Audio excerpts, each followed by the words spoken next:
Okay, so this video I want to talk about how to improve your edit timing. And the reason I want to say that is because a lot of people want to improve their editing speed, but you don't get faster by being faster, you get faster by being consistent, and then you become faster. So you don't want to be like, let's say, able to double edit like really fast. That's not like a great double edit. Like that, right? But imagine if you could only do that once. I keep doing triple edits by accident. Like, imagine you could do that really fast, but then you like messed up every single time, like once in every three, but you could like edit them really fast, right? You don't want that. You want to, let's say, do like 5 in a row perfectly, and then be able to do it really fast. So what I want to do is give you a few tips on how to improve that edit timing, and they're all quite like simple to do. They don't take a huge amount of time, and you can just kind of add it in to like improve. So the first one's really simple, which is you should be like warming up your building when you get there. But if you're specifically trying to improve mechanics, or if you're warming up your building, so if I set a timer, let's say you do like 10 minutes, you can have for 5 minutes, let's say just have it on 50%, and either practice what you want to work on. So let's say it might be triple edits, or it could be, I don't know, let's say it's like a quad edit, something like that. You can practice doing it. It's like it's slower, so you can practice editing faster, so you're not gonna be like messing up so much. You know, it's like a lot easier. You can work on having good edit timing, because that's like the main thing, as I've said. So you do it like that.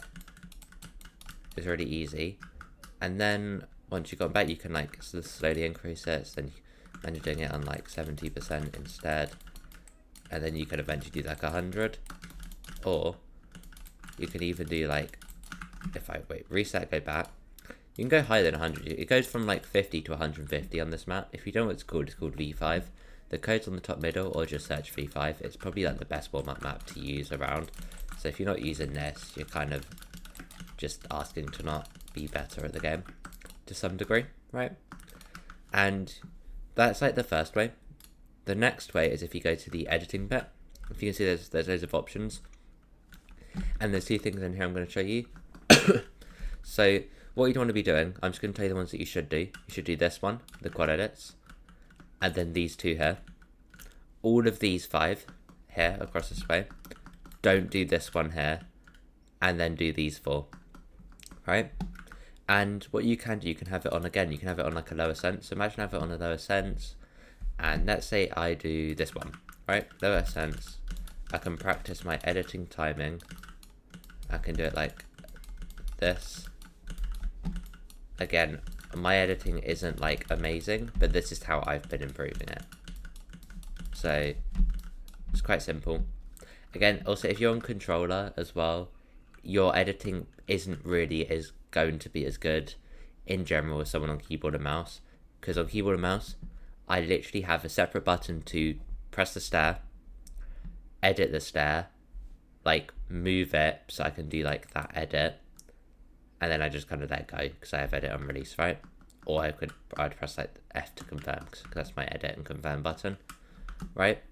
Then on like controller, and I have a lot more mouse space, right? I have a lot of space to do it, and I have like my whole hand, right, and arm. On controller, you've only got like a few fingers really, so it's a lot more difficult.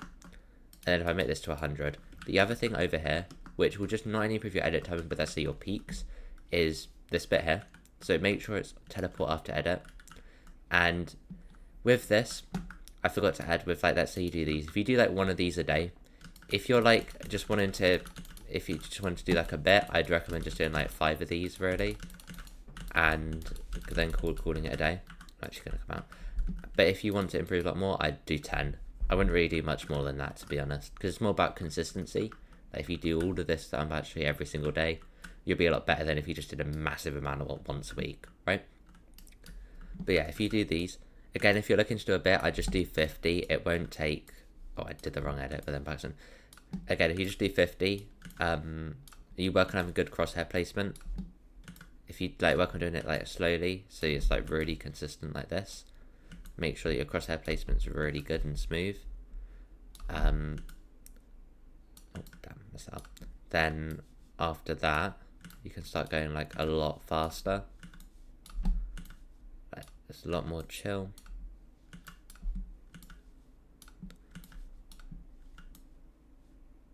Right. Yeah, so then some of the angles is a lot more difficult than others, right? And I do 50. If you want to do more, I do 100. Again, I wouldn't really do much more than that. I do 50 if you just want to do like a bit, which is what I do, and 100 if you want to do like quite a lot, right? If you want to like be really practicing. And then that's it for this bit. And then the other bit, again, it's doing like stuff like piece control and that kind of thing. But the last bit, which I'm just going to explain in here, is just do like, for instance, headshot fighting, like 1v1s, and just work on improving your edit timing, like that kind of thing, and doing it like in ranked, because it's going to be you're kind of going to be a bit more pressured into doing that kind of stuff. It's going to feel a bit more stressful in like scrims, like that kind of thing. So that would be like a really good thing to do. The stuff that I've showed you is just like what you can do, kind of more isolation. If you want to improve it in general, along with like other things, because a part of it's like good movement, being able to build well, awareness, that kind of thing. It's like reaction time. Improving that, you need to be doing like scrims and 1v1s, that kind of thing. So those are the more like, if you've got like macro and micro, your micro ones are the stuff that I just showed you. The macro ones are the stuff like 1v1s and ranked and scrims.